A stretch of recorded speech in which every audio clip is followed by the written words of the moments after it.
Qondaallee olaanaan ABO Daawit Abdataa mana hidhaa Burraayyuutti dhukkubsatanii dhorkamuun nu yaaddeessee jira jedhan maatiin isaa akka himanitti haalli fayyaa qondaala kanaa yaaddeessaa ta'eera. Ajjeefamuu artistii Haacaaluu Hundeessaa hordofee namoota siyaasa mootummaa Biltsiginnaatiin mana hidhaatti guuran keessaa tokko kan ta'e qondaallee olaanaa adda bilisummaa Oromoo Daawit Abdataa yeroo waggaa lamaa ol ta'uuf jaallan qabsoo isaatiin waliin hidhatti argamu.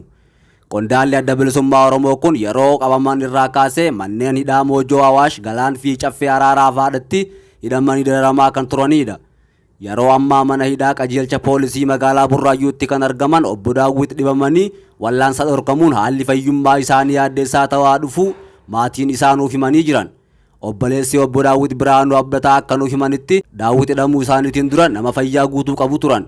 Yeroo ammaa garuu dhibee dugdaa fi dhibee keessoo biroof saaxilamanii fayyummaan isaanii yeroodhaa gara yerootti haala yaaddeessaarra bu'aa dhufeera jedhan.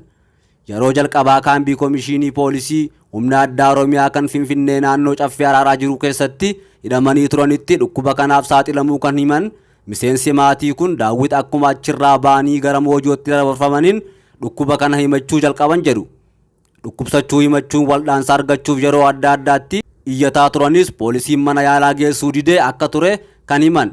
Guyyaa kaleessaa dhukkubni itti hammaateef hospitaala poolisii akka geeffamanii turan odeeffachuu himaniiru. Obbo Daawit osoo dhukkubsatanii ammas gara mana hidhaa Burraayyuutti deebifamuu kan himan maddeen odeeffannoo keenyaa wal'aansi gahaa ta'e yoo yeroon hin taasifamaniin haalli fayyummaa yaaddeessaadha jedhan. Qondaalonni ABO Daawit Abdataa waliin hidhamanii jiran biroos yeroo garagaraatti rakkoo wal fakkaatuuf saaxilamaa turaniiru. Qondaalonni addichaa waggoota lamaa fi sanaa oliif manneen hidhaa sirnichaa jiran kun manneen murtii itti dhiyaatan marattu yakka ittiin himataman irraa bilisa jedhamanis qaamni hojii raawwachiiftuu mootummaa aangoo mana murtii irraa tarkaanfachuun seeraan ala hidhee dararaa jira. Aanaa Boosattiitti waboo deeggarta jedhamuun uummanni hiraarfamaa jiraachuu jiraattonni himan. Godina Shawaa Bahaa Aanaa Boosattiitti waraana bilisummaa Oromoof da'oo taatanii jirtu jechuudhaan dararaan qaamni mootummaa uummata nagaa irraan ga'u hammaa ta'etti fufuu jiraattonni himan. Aanichatti waraana bilisummaa Oromoo waliin hidhata qabdu isintu qallaba da'oo taatanii fi jirtu sababa jedhuun yakkoonni garagaraa yeroo dheeraaf uummata nagaa irratti raawwatamaa turuu kan himan maddi odeeffannoo keenyaa ajjechaa hidhaa fi dararaan akkanumaan uummata nagaa irratti raawwatamu kan ammas nurraa hin dhaabbanne jechuudhaan dubbatan. Keessattuu naannoo Nuuraa Heeraa bakka jedhamtutti gidiraan hiraarfamuu humnoota mootummaan raawwatamu kun akkaan hammaatee jiraachuu ibsan. Uummanni bahaa gara dhorkamee jira jedhan. Gandoota baadiyyaa aanichaa keessattis manneen qonnaan bultootaa gubuu midhaanii fi qabeenya uummatichaa saamuun gochoota bal'inaan raawwatamaa turanidha. Ammas taanaan yakkoonni uummata irratti raawwataman kun nurraa hin dhaabbanne uummanni magaalaa bahee waa bitachuullee dhorkamee jira jedhan. Jiraattonni yaadanuuf kennan dhiira arginaan akka gadamsaatti adamsanii hidhu. Darbees ni ajjeesu kan achi buutee isaanii wallaallee hafanis baay'eedha jedhan. Dargaggoota nagaa bifa kanaan qabanii ajjeesan ammoo waboo ajjeefne jechuun gama feesbuukii waajjira koominikeeshinii godina Shawaa Bahaa fi miidiyaalee sirnichaatiin gabaasaa jiraachuu himan.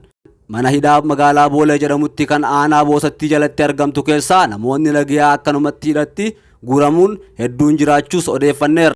Komishinii mirgoota namooma Itoophiyaa gabaasa waggaa tokko waxabajjii bara 2022 hanga waxabajjii bara 2022tti baaseen Itoophiyaa keessatti ji'oota 12 darbe keessaa mirgi lubbuun jiraachuu balaa baay'ee hamaa keessa akkuma galetti itti fufee jira jedha. Qaamoleen nageenya mootummaa fi humnootaa fi gareewwan hidhatan birootiin mirgoonni namoomaa sarbamaniiru jedhee Komishinii mirga namoomaa mootummaan hundeesse kun keessumattuu waraanni naannoo Tigraay keessatti jalqabamee adoolessa bara darbee gara naannolee Amaaraa fi Afaarii babal'achuu hordofee gareewwan waraanicha keessatti hirmaataniin of eeggannoo barbaachisu taasisuu dhabuudhaan kan ka'e namoonni nagaa 403 ajjeefamaniiru jedha.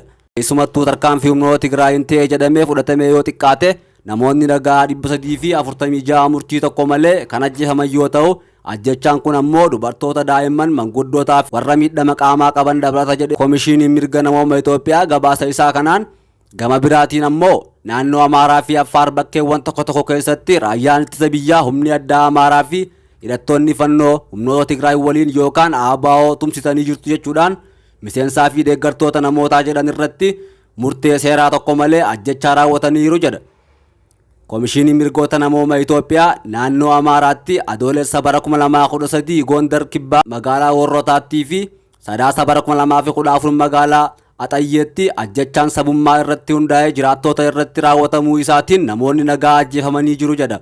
Ji'a eblaa bara 2014 keessa ammoo naannoo Amaaraa magaalaa Gondar keessatti walitti bu'iinsa amantaa wal qabate dabalatee yoo xiqqaate namoonni 14 humnoota nageenyaatiin nama dhuunfaan hidhatanii fi dargaggoota gareedhaan socho'aniin haleellaa raawwatameen ajjeefamuu isaanii ibseera. Waxabajjii bara 2014 keessa godina Wallaggaa lixaa aanaa Gimbii Ganda Toleettii fi Qeellam Wallaggaa keessatti haleellaa waraana mootummaan raawwateen namoonni nagaa ajjeefamuu himuun naannoo Oromiyaa keessumatti godinaalee Wallaggaa keessatti ji'a Hagayyaa bara 2013 hanga Waxabajjii bara 2014tti haleellaan sabarratti hundaa'ee hidhattoonni mootummaan gaggeessaniin daa'immanii fi dubartoota dabalatee namoonni nagaa dhibbaan lakkaa'aman ajjeefamaniiru jedhee gabaasni kun. Waraanni bilisummaa Oromoo WBO'n garuu ibsa irra deddeebiin baase haleellaa jedhame kana akka hin raawwatin himuun qaama walabaatiin akka qoratamuuf gaafateera. Akka gabaasa kanaatti naannoo Gaambeellaatti walitti bu'iinsa ABO fi garii adda bilisummaa Gaambeellaa jedhamuun beekamu waxabajjii 7 bara 2014 humnoota mootummaa waliin taasisan hordofee humnoonni nageenya mootummaa namoota nagaa irratti ajjechaa murtii malee raawwataniiru. Naannoo Beenishaangul Gumuz keessatti fulbana bara 2014 irraa kaasee namoota nagaa butaman keessaa hidhattoota Gumuziin ajjeefamaniiru. Gurraandhala bara 2014 keessa aanaa Matakkal keessatti miseensonni raayyaa ittisa biyyaa 20 hidhattootaan ajjeefamuun hordofee namoonni nagaa mootummaa fi namoonni uffata siviilii uffatan ajaja tokko malee ajjechaa raawwataniiru. Nama lubbuun jiru tokkoo fi reeffa namootaa ammoo ibiddaan gubanii jiru jechuudhaan gabaasa isaa kana keessatti eeree jira. Naannoo sabaa sablammootaa fi uummattoota kibbaa keessatti gaaffiiwwan caasaa godinaa fi aanaa akkasumas daangaa walii wal qabataniin yeroo garagaraa bakka garagaraatti ka'anii wal qabatee tarkaanfii humnoonni nageenya mootummaa fudhataniinis jiraattonni miseensonni nageenyaa fi bulchiinsa lakkoofsi isaanii ammatti sirriitti addaan hin baafamin jira jedha. Waraana kaaba Itoophiyaatti turee wal qabatee ammoo mirgoonni gocha gara jabina sarbama mirgoota namoomaa fi gijirsaa nama salphisuu irraa bilisa ta'uu sarbameera jedha. Waggaa tokkoon darbeen gabaasni komishiinichaa kun qorate keessatti sababa labsii yeroo muudamaa tureen wal qabatee kutaa biyyattii bakka garagaraatti hidhaan akka feeteedhaan ajaja mana murtii malee hidhuun humna ugguranii miliqsuun maatii fi ogeessonni seeraa akka hin dubbisne gochuun akkasumas osoo qorannoo hin jalqabin himannaa banuun dura hidhaa tursiisuun tibbana mul'ateera jedha. Waraana Tigraay keessa ture hordofee bilbillii fi intarneetii waan akkuma addaan citetti jiruuf mirga odeeffannoo argachuu fi dabarsuu irratti dhorkaan cimaan kaa'ameera jedha. Komishinii mirga namooma Itoophiyaa gabaasa isaa kanaan adoolessa bara 2013 hanga caamsaa bara 2014tti hojjettoonni miidiyaa 39 to'annoo jala oolfamuun komishinii mirga namooma Itoophiyaa ibseera. Gama biraatiin ammoo miseensotaa fi deeggartoota paartiilee mormitootaa irratti dhiibbaawwan diinagdee fi hawaasummaa akkasumas sochii siyaasaa isaanii daangessuuf yaaluun tureera jedha. Manneen sirreessaa federaalaa fi naannoo humna baay'ee muraasa ta'een hojjechaa kan jiran yoo ta'u fooyya'insa taasisan tokko tokkoon tarkaanfiiwwan gaarii ta'an hedduun fudhatamaniiru jedha gabaasa isaa waggaa kana komishiinicha. Haa ta'u malee manneen sirreessaa baay'een sirreeffamoota adabbii qaamaan kan adaban yoo ta'u sirreeffamootaaf nyaataa fi tajaajilaa fi fayyaa gahaa fi qulqullina qabu akka hin dhiyeessine dubbachaa jira. Kana malees poolisiin shakkamtoota yeroo eeganii mana murtiitti dhiyeessuu dhabuun gabaasa kana keessatti eeramee jira. Komishiinichi gabaasa isaa kana keessatti namoonni kutaalee biyyattii garagaraa keessatti bakkeewwan idilee alatti hidhamanii jiraachuu ibseera. Keessumattuu magaalaa Finfinnee naannoolee Oromiyaa, Amaaraa, Affaarii fi Kibbaa keessatti namoonni baay'een humnoota hidhatan deeggartu jechuudhaan bakka mana hidhaa idilee hin taane keessatti hidhamanii jiru jedha. Komishiiniin mirga namooma Itoophiyaa akka jedhutti yeroo ammaa kana lammiilee biyyattii miliyoonaan lakkaa'aman yeroo ammaa kana sababa walitti bu'insaa fi balaa uumamaatiin qe'ee isaaniirraa buqqa'aniif buufataaleen garagaraa keessatti dhiyaatanii rakkoo keessatti argamu. Rakkoo namoota buqqa'aniif furmaata kan kennu qaamni mootummaa seeraan hundaa'ee dhiibuun isa ammoo rakkoo isaanii kana daran walxaxaa taasisa jedheera. Maan Oromoo to'atamanii mana hidhaa jiranii baasanii ajjeesuun dirretti gatuun ammallee akkuma itti fufetti jira jedha jiraattonni.